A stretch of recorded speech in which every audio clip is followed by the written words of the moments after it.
Hello class 10th के students, आप सभी का स्वागत है। आज का हमारा टॉपिक है हीटिंग इफ़ेक्ट ऑफ करंट। तो ये हीटिंग इफ़ेक्ट का मतलब हुआ कि हीट का मतलब होता है ऊष्मा, ऊष्मीय प्रभाव, करंट का ऊष्मीय प्रभाव। हीटिंग इफ़ेक्ट ऑफ करंट हमको पढ़ना है। देखिए, सबसे पहले मैं आपको बता दूं कि जो आपका इलेक्ट्रिक करंट होता है,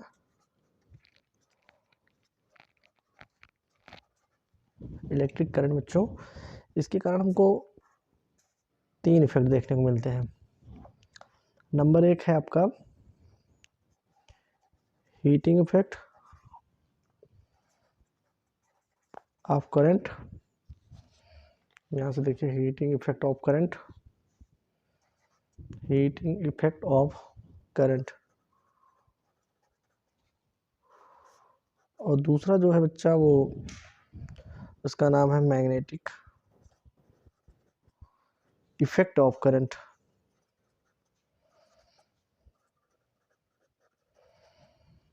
और जो तीसरा है, इसका नाम है chemical effect, chemical effect of current. इस तरीके से हमको यहाँ पर पढ़ना है। तो देखिए, हीटिंग इफेक्ट ऑफ करंट जो है, ये हमारे सिलेबस में है। मैग्नेटिक इफेक्ट ऑफ करंट, इसको हम अगले वाले चैप्टर में पढ़ेंगे। ये जो केमिकल इफेक्ट ऑफ करंट है, इसको हम केमिस्ट्री वाले टॉपिक में पढ़ते हैं। जैसे जहाँ पर 2 रॉड्स आ जाते हैं, कि कैथोड आ जाता है, एनोड आ जाता है, इलेक्ट्रोलाइट्स वगैरह का कॉन्सेप्ट करते हैं, आर्हेनियस थ्योरी पढ़ते हैं। तो बच्चों, वो सब यहाँ पढ़ा जाएगा। लेकिन हमारे जो फिजिक्स वाले सिलेबस में है, वो हीटिंग इफेक्ट ऑफ करंट है और मैग्नेटिक इफेक्ट ऑफ करंट है। तो आइए जानते हैं कि हीटिंग इफेक्ट ऑफ करंट क्या है।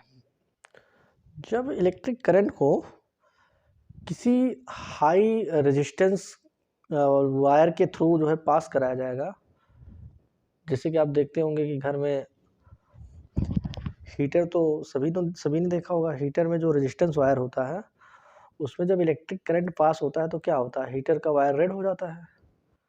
तो उससे क्या होने लगता है, बहुत सारी हीट निकलने लगती है बच्चों। जो हीट निकलने लगती है, इसको कहा जाता है हीटिंग इफेक्ट ऑफ करंट। तो ऐसे ही हम यहाँ पर, अब देखिए, जो घर में बल्ब होता है, बल्ब आपने देखा होगा, जिसमें टंगस्टन का रेजिस्टेंस वायर लगा होता है। जब उससे करंट पास होता है तो क्या होता है, लाइट देती है। लाइट के साथ साथ देखते हैं, अगर बल्ब के आसपास जाइए तो गर्मी का एहसास होता है। इसका मतलब क्या है, वहाँ पर हीट निकल रही है। तो यहाँ पर हम कहेंगे कि when a electric current is passed, electric current is passed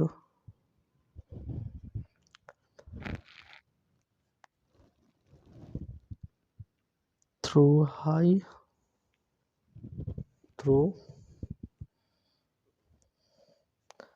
high resistance wire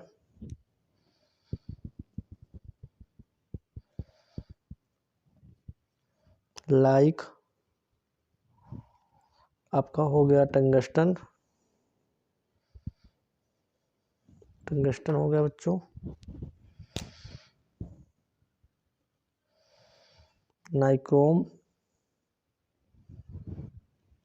tungsten nichrome wire, यहाँ वायर लिख देते हैं।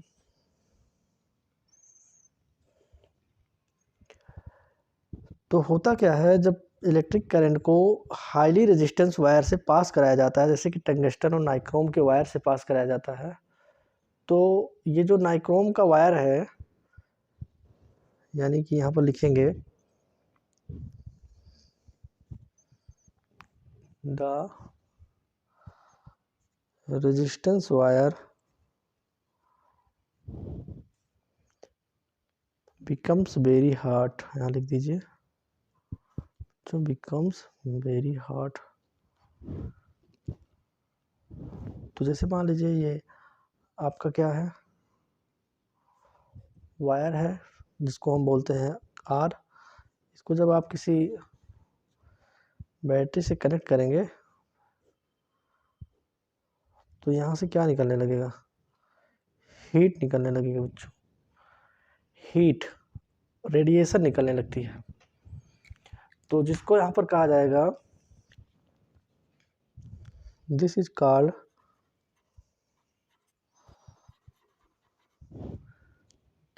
Called heating effect of current.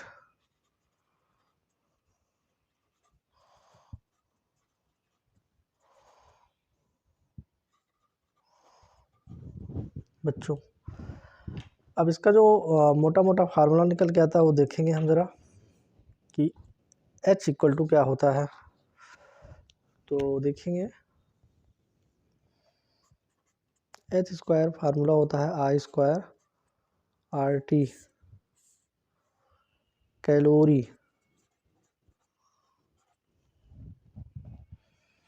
H equal to I square RT calorie. बच्चों अब ये फार्मूला आया कहाँ से, इसके बारे में हम देखेंगे। जैसे कि हमने भी आपको बताया कि H इक्वल टू हमको मिला यहाँ से I स्क्वायर RT। ये आया कहाँ से, इसके बारे में हम जानेंगे। यहाँ पर H equal to I square RT कहाँ से आया देखेंगे। वी नो दैट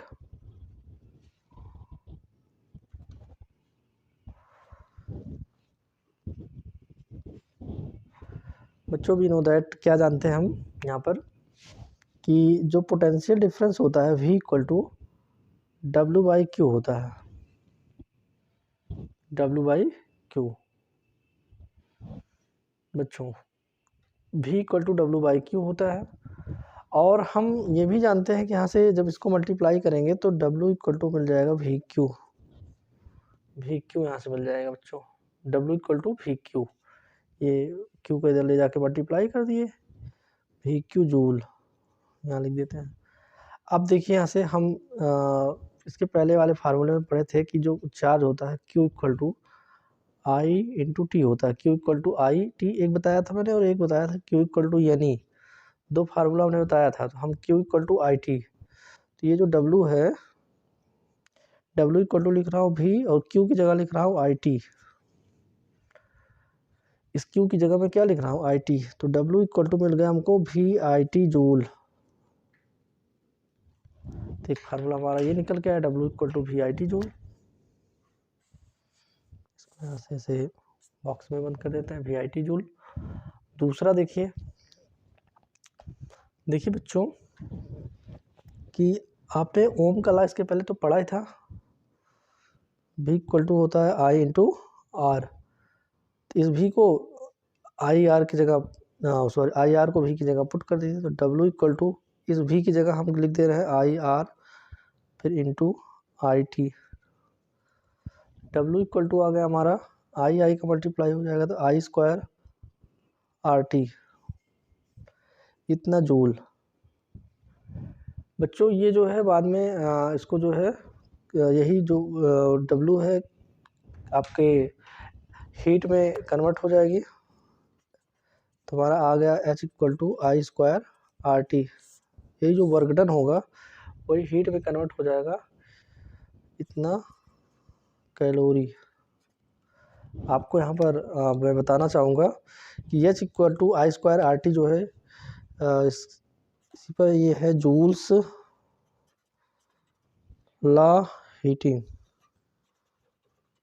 देखिए जरा इस फार्मूले से कि जो ये H आया है, ये H जो है ये डायरेक्टली प्रोपोर्शनल टू है I स्क्वायर के, और जो ये H है ये डायरेक्टली प्रोपोर्शनल टू है R के। और यहाँ पर देखिए अगर हम मान लीजिए कोई वायर है, ये मान लीजिए R रेजिस्टेंस है इसका, इसमें मान लीजिए I करंट पास हो रही है। एक वायर और है बच्चों, इसमें से मान लीजिए 2I करंट पास हो रही है। तो इसमें जो हीट प्रोड्यूस होगा इसमें H होगा। तो इस पे देखिए ये H is directly proportional to I, तो इसमें जो H की वैल्यू होगा वो हो जाएगा I की या तो 2I स्क्वायर यानी 4H इस तरीके से। क्योंकि भाई इसमें जो H है पहले वाले में H is directly proportional to I square, तो I स्क्वायर की वैल्यू हुई H और दूसरे में H जो हुआ वो डायरेक्टली प्रोपोर्शनल टू हो गया किसका 2I का होल स्क्वायर। तो देखिए ये जो कितना हो जाएगा, बराबर हो जाएगा यहाँ से 4, 2 2 जो 4 टाइप बढ़ जाएगा बच्चों। इस तरीके से इस पर निकालेंगे। तो आगे हम आपको बताएं कि 1 जूल में कितना कैलोरी होता है और 1 कैलोरी में कितना जूल होता है। तो सबसे पहले हम जानेंगे कि 1 कैलोरी में 1 कैलोरी बराबर होता है 4.18 जूल के। 1 कैलोरी इक्वल टू होता है 4.18 जूल के। तो यहाँ से मैं यदि 1 जूल की वैल्यू निकालूं तो 1/4.18 कैलोरी आएगा बच्चों। ये फार्मूला आप याद रखिएगा, ये बहुत ही काम आएगा आपको कि 1 कैलोरी में 4.18 जूल होता है। जैसे आपको कन्वर्ट करना है, मान लीजिए कि भैया की 10 कैलोरी में 10 कैलोरी 10 कैलोरी ले लीजिए। 10 कैलोरी में कितना जूल, हाउ मैनी जूल। तो आप क्या करेंगे, लिखेंगे कि 1 कैलोरी में 4.8 जूल, तो 10 कैलोरी में तो 10 गुणे 4.18। अच्छा, कहीं कहीं किसी बुक में ये 4.18 देखिए, 18 जो है 2.0 के बहुत ही अप्रॉक्स है, तो इसको 4.2 भी लिख दिया जाता है। 4.2 भी लिख दिया जाता है इसको, 4.18 को। तो ये हो गया हमारा, यहाँ से जब 10 इंटू 4.18 करेंगे तो ये आ जाएगा हमारा 41.8 जूल। अब अगर मान लीजिए आपको एक और क्वेश्चन पूछा जाए कि भैया बताइए कि जो है 10 जूल में कितना कैलोरी, यहाँ से ले लीजिए कितनी कैलोरी भाई, 10 जूल में कितनी कैलोरी। तो देखिए यहाँ से 1 जूल में होता है 1/4.18, तो 10 जूल में होगा, यहाँ से देखिए 10 जूल में हो जाएगा आपका 10/4.18। 18 को मैं 2 लिख सकता हूँ, इसको आप सिंपली भाग कर दीजिए ऊपर नीचे। देखिए 10/4.2, इसमें भी 10 से मल्टीप्लाई, इसमें भी 10 से मल्टीप्लाई, ये हो गया 100/42। ये 2 से काट दिया 50, 21 का भाग लगाएंगे 50 में। तो देखिए जब 21 का भाग लगाएंगे तो 21 1 जा 21, 22 2 जा 42, यहाँ से बच्चा 8, तो 80 हो गया।